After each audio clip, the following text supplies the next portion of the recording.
Welcome to part 5 of our video series on best practices for building a page in Sitefinity. Here's a rundown of what we'll be covering in this video. First, Jeremy will show you some of the custom layout options we created and how to properly add content with these layouts. He'll then show you how to create lists with custom bullets. He'll add padding to content blocks, show how to visually separate out content on a page with the use of section background colors, and then he'll finish up with more content block wrapping classes. Hello again, everyone. Jeremy with Smooth Fusion here as we continue our creation of our culture page here on smoothfusion.com. So now we're going to start working on more of these content layout sections as we continue moving down the page. So next we need, if we look at this, it looks like we have two columns here, but they're not exactly half. So if you look in our grid widgets where we would normally get our column sections from, Sitefinity out of the box provides a good number of these layouts, but we found that we needed a few more, so we implemented a few custom ones. And the one we're looking at specifically is the 7x5, and so we're going to throw that into our container. And the rest of this part should look pretty familiar to you. We've done it a couple times on this page already. I'm going to select our image from our culture page image library. Can't emphasize enough how important organizing your images in the back end of Sitefinity is. It makes life much easier when making demo videos for stuff like this. So we're going to cheat again and we're going to copy paste this and get our HTML. So what you will notice right away, I'm going to save that really quick. What you'll notice right away is that our dots aren't orange. If we look at our cool orange dots here, that doesn't quite look right.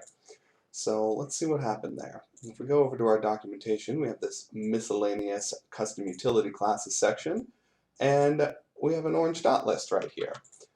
I think it's appropriately named. I also wrote the documentation, so that's probably why. So again, we're going to come in here to the HTML because we don't want it for the whole block. We just want this one unordered list to have orange dots. And an unordered list is what you get with bullets. Ordered lists would have numbers. And as well, if we look at this, I see that our text and our list are directly next to each other. I know that is likely due to some spacing, because paragraphs always have some margin bottom on them by default. Since it looks like we don't want that on this, we're going to put margin bottom 0 on there. And because pretty much all the other H2s on this page have had the same margin bottom, we're also going to go ahead and just put our margin bottom in that as well, assuming that's going to be correct.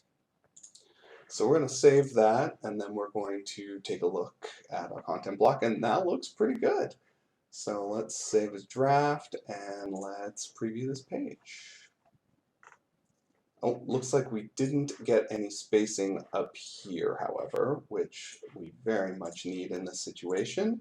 And since this is sort of the end of the section, I assume we're going to want some spacing on the bottom as well. So we'll just go top and bottom padding. Let's see. Much better. So let's get right there, looks good. Oops. It actually looks like that is inconsistent on this page. We've got a little too much spacing in there. So let's just go ahead and back that up a little bit. You know, really I should leave it for consistency's sake and go tell our designer, but I'll note that and tell her later. For now, we're just going for accuracy. So we'll just go ahead and bring that spacing up by 1. So now we have this part created, and we're going to start on our gray background. So the way we achieve this is through more of these kinds custom layout widgets. So the grid widgets are really nice for new columns. They are also very nice if you would like some different colors. So we're going to put this light gray background layout, and then we're going to need a 3-column. I know there's a content block above it, but we're going to grab that first. I'm going to grab a content block and stick it up above here. Oops, come on.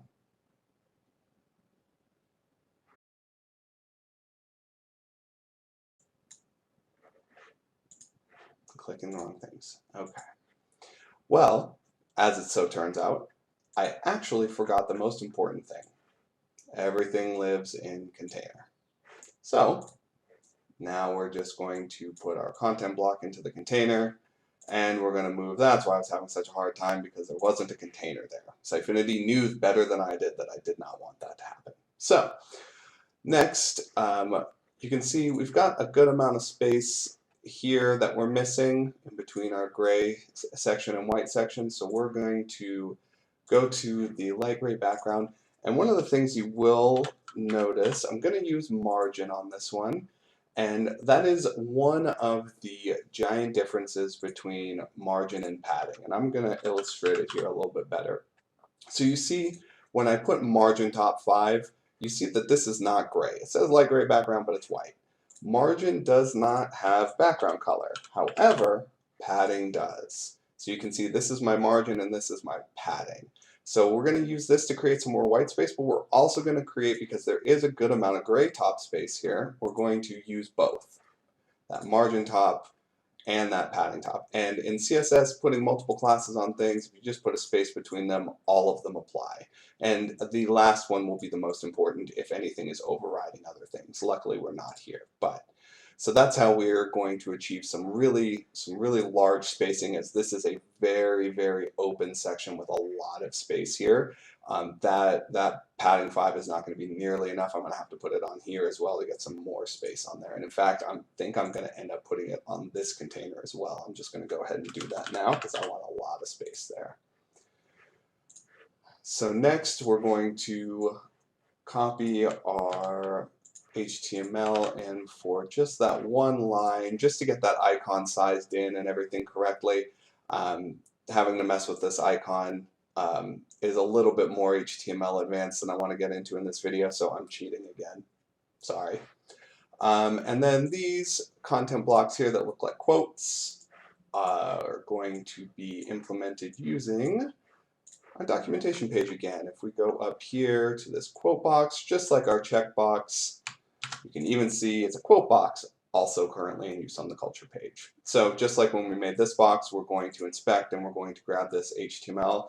It looks like all you need is a p tag. You don't even need any other HTML structure in here, and just that wrapping class of quote box. So we're not even going to copy paste that. We are just going to take the actual content, paste it in, and then put our class on here, quote box. And we're going to save it.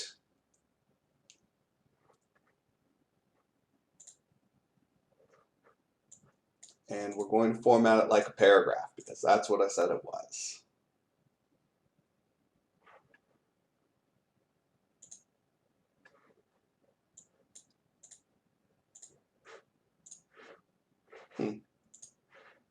Sitefinity does not seem to want to do that currently. I think I broke something. We'll just that content block didn't like me. We're just going to try that again. Yes, paragraph, yes. Oh, it helps if I put the wrapping class on it again.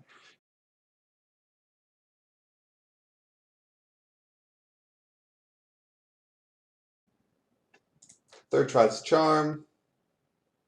Hey, we got it. So we are going to grab, where's our container inside there? That's an interesting, I've never seen that before. Okay, so we're going to go ahead and do that with this as well. We're doing it live, folks. This is what we do here. Paragraph, quote box,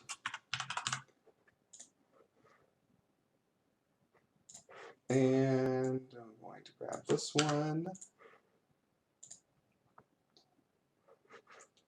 Go to paragraph and quote box.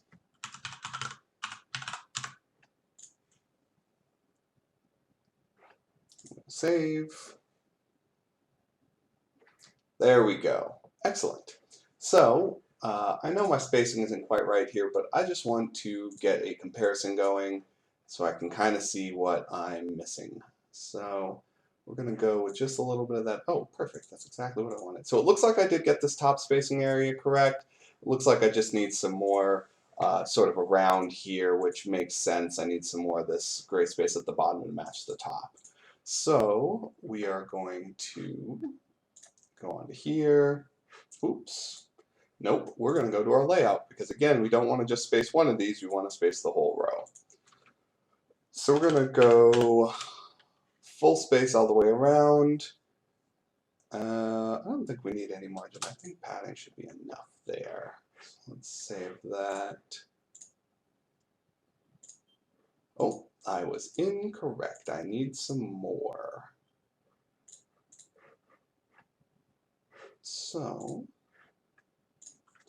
we just need it on the bottom though. The top is correct, so we're going to add that margin on the bottom there. And that should create enough extra space. There we go. Excellent. So that's it for this video. The next video we do will be over the next section. We're just going to keep moving down this page. We're going to do some more of these 5 and 7, 7 5s. We're going to do some more gray layouts. And really, that's going to be the end of the content for this page. So thank you guys for watching, and see you guys in the next video. We hope you enjoyed this video. And if you have any questions about the topics discussed, please reach out to us through our website. And you can also visit our website for Sitefinity resources that will help you and your team get the most out of your Sitefinity CMS.